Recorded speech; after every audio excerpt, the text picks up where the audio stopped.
I'm Council Member Susan Sonne, and today we're talking about the city's shift to organic waste recycling. According to a report published last year by the United Nations Environment Program, the importance of reducing global methane emissions generated by waste and the fossil fuel industry is more critical than previously understood.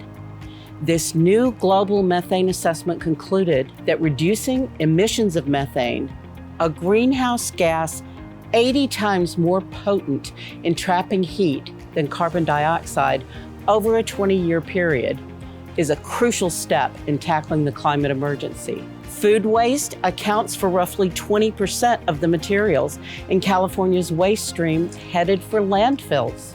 Unfortunately, due to the design of landfills, that food waste doesn't break down, but instead decomposes and produces methane. The new organic waste recycling program is tackling this source of methane emissions head on. Thank you, Council Member. As you mentioned, the state recently passed SB 1383, a state mandate, and it's an effort to reduce the emissions of greenhouse gases, such as methane, a byproduct of organic waste. This is all in an effort to combat climate change. This new law requires residential and commercial customers to participate in an organic waste recycling program. Items such as food scraps, landscape clippings, and other organic material can be placed within your green container or cart or bin. The goal of this program is to significantly reduce the amount of organic waste that ends up in landfills by redirecting the material to composting facilities. The goal is to reduce the carbon footprint and reuse our natural resources. That's great. So what should our trash customers expect with this change? It's actually pretty simple. Picture this, if you will.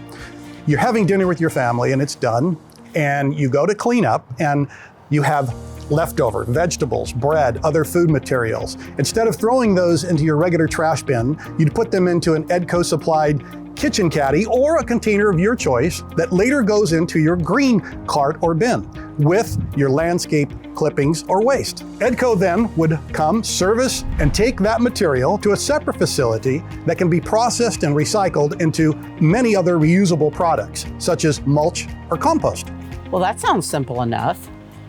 Just a few changes to what we do now to make such a huge difference. Now, I know there's even another community benefit from this legislation.